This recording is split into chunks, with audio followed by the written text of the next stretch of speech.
Hi, என்னோட பேர் முத்து சோலைப்பன். இன்றைக்கி ஒரு முக்கியமான டாபிக், அதாவது beta value of a share அப்படின்னா என்ன.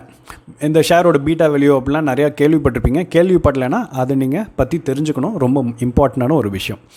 பீட்டா வேல்யூனா என்னென்னா, அந்த ஷேருக்குன்னு சொல்லிட்டு ஒரு நம்பர் கொடுக்குறாங்க, ஒரு வேல்யூ கொடுக்குறாங்க. அந்த வேல்யூ எப்படின்னா, ஒரு ப்ரைஸ் அந்த ஷேரோட ப்ரைஸ் அதாவது ஒரு கம்பெனி எடுத்திங்கன்னா அந்த கம்பெனியோட ஷேரோட ப்ரைஸ் எந்த அளவுக்கு ஃப்ளக்சுவேட் ஆகுது கம்பேர்ட் டு அந்த இண்டெக்ஸ், அதாவது மார்க்கெட்டுக்கு ஏற்ற மாதிரி. இப்போ சென்செக்ஸுக்கு கம்பேர் பண்ணல இவங்க எந்த அளவுக்கு ஃப்ளக்சுவேட் ஆகிறாங்க அப்படிங்கிறது.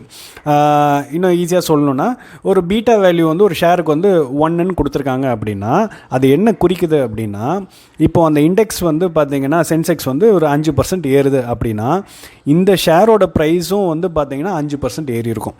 இதே 5% குறைஞ்சிருக்கு அப்படின்னா இந்த ஷேரோட ப்ரைஸும் 5% குறைஞ்சிருக்கு அப்படின்னா அவங்களுக்கு பீட்டா வேல்யூ 1ன்னு அர்த்தம். இதில் நம்ம என்ன புரிஞ்சுக்கணும் அப்படின்னா, இப்போ ஸ்டாக்கோட பீட்டா வேல்யூ 1க்கு மேலே இருக்குது அப்படின்னா அதெல்லாம் ஒரு ஹை ரிஸ்க் இருக்கக்கூடிய ஸ்டாக்கு, அதுக்கேற்ற ஹையர் ரிட்டர்ன்ஸும் இருக்கும். இப்போ அதே மாதிரி 1க்கு கீழே இருக்குதுன்னா லோ ரிஸ்க் கேட்டகரியாக இருக்கக்கூடிய ஸ்டாக்கு ரிட்டர்ன்ஸும் பார்த்திங்கன்னா கம்மியாக தான் இருக்கும். ஒரு 3 எக்ஸாம்பிளோட சொல்கிறேன். ஃபஸ்ட்டு பஜாஜ் ஃபின்சர்வ்ங்கிற கம்பெனி எடுத்துப்போம். அந்த கம்பெனியோட இன்றைக்கி டேட்டு இருக்கக்கூடிய பீட்டா வேல்யூ பார்த்திங்கன்னா 1.5. இப்போ நிஃப்டியில் அவங்க ட்ரேட் ஆகிட்டு இருக்காங்க. ஸோ இப்போ நிஃப்டி பார்த்திங்கன்னா 1% இன்க்ரீஸ் ஆச்சுன்னா இவங்களோட பஜாஜ் ஃபின்சர்வோட ஷேர் 1.5 டைம்ஸ் இன்க்ரீஸ் ஆகும். அதே மாதிரி உல்ட்டாவும் அதே மாதிரி இவங்க குறைஞ்சாலும் இவங்களும் 1.5 டைம்ஸ் இவங்க குறைவாங்க. So high risk higher returns. இதே செகண்ட் கேஸ் எடுத்திங்கன்னா ரிலையன்ஸ் இண்டஸ்ட்ரீஸோட பீட்டா வேல்யூ பார்த்திங்கன்னா 1.05, ஆல்மோஸ்ட் 1ங்க. சரிங்களா? ஸோ இவங்க பார்த்திங்கன்னா ஹை ரிஸ்க்கான ஸ்டாக்கும் கிடையாது, லோ ரிஸ்க்கான ஸ்டாக்கும் கிடையாது. மார்க்கெட் எப்படி ஏறுதோ அதே மாதிரி தான் இவங்களது ஏறும். மார்க்கெட் இறங்குனா இவங்களதும் அதே ஈக்குவலாக அதே பர்சன்டேஜில் இறங்கும். இப்போ 3வது கேஸ் எடுத்திங்கன்னா சன் நெட்வொர்க், நம்ம சன் டிவி இருக்கு இல்லையா, அவங்களோட ஷேர் பார்த்திங்கன்னா பீட்டா வேல்யூ 0.76, அதாவது ரொம்ப லோ ரிஸ்க்கான ஒரு ஸ்டாக்கு. ஸோ அதுக்கேற்ற மாதிரி ரொம்ப சேஃபான ஸ்டாக்கு, அதுக்கேற்ற மாதிரி பார்த்திங்கன்னா ரிட்டர்ன்ஸும் கம்மியாக இருக்கும். இதுலேருந்து நம்ம என்ன புரிஞ்சுக்கணுன்னா, பீட்டா வேல்யூ ஷேர் ஹையாக இருக்குது, அதாவது 1க்கு மேலே இருந்தால் ஹை ரிஸ்க்கு, 1க்கு கம்மியாக இருக்குன்னா லோ ரிஸ்க்கு. ஸோ இப்போ நீங்கள் உங்களுக்கு என்ன மாதிரி நீங்கள் ரிட்டர்ன்ஸ் எதிர்பார்க்குறீங்க ஷேர் மார்க்கெட்லேருந்து, பெருசாக ரிஸ்க் எடுக்கக்கூடாதுன்னு நினைக்கிறீங்கன்னா பீட்டா வேல்யூ எதுக்கு 1க்கு கம்மியாக இருக்கோ அதில் போடுங்க. அந்த மாதிரி டைப் ஆஃப் ஷேர்ஸில் போடுங்க.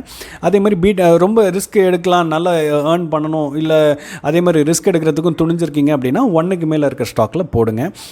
ஸோ இந்த பீட்டா வேல்யூ ஸ்டாக் எல்லாம் நீங்கள் நெட்டில் போட்டாலே உங்களுக்கு எந்த ஸ்டாக்குக்கு எவ்வளோங்கிறது தெரிய வரும். ஸோ இதை வச்சு நம்ம அனலைஸ் பண்ணி நம்ம இன்வெஸ்ட் பண்ணணும். ஓகேங்களா?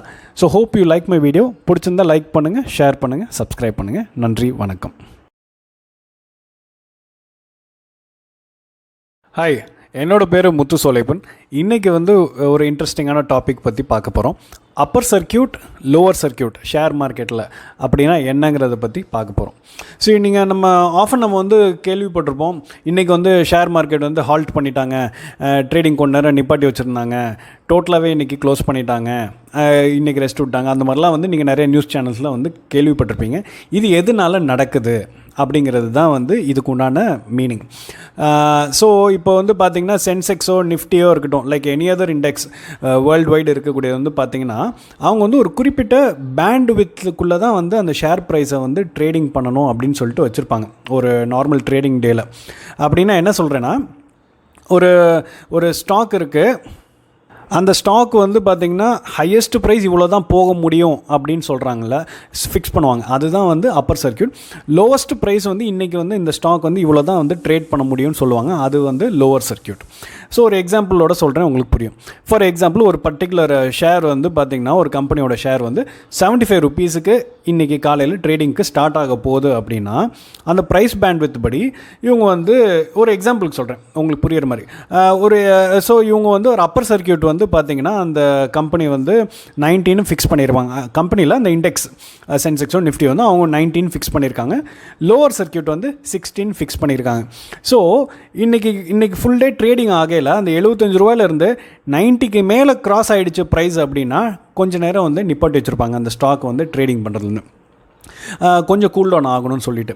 இது எதனால் அப்படின்னா, இது வந்து கண்ணாப்பின்னு 90, 100, 200 அந்த மாதிரி போயிடுச்சு அப்படின்னா, அப்போ எந்த ஒரு லாஜிக்குமே இல்லாமல் வந்து நிறைய பேர் வந்து பணத்தை வந்து சம்பாரிச்சிருவாங்க, நிறைய பேர் பணத்தை லூஸ் பண்ணிடுவாங்க. அண்ட் மக்கள் அது வந்து ஒரு மாதிரி என்ன சொல்கிறோம், ஒரு விதமான கேம்பிளிங் மாதிரி ஆகி போயிடும். அண்ட் மக்களுக்கு வந்து ட்ரஸ்ட்டே இருக்காது மார்க்கெட் மேலே.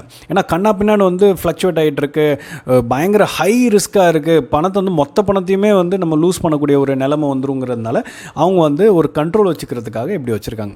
அதே மாதிரி ஷேரோட ப்ரைஸ் வந்து 60 கீழே போனாலும் வந்து அதை ஹால்ட் பண்ணிடுவாங்க.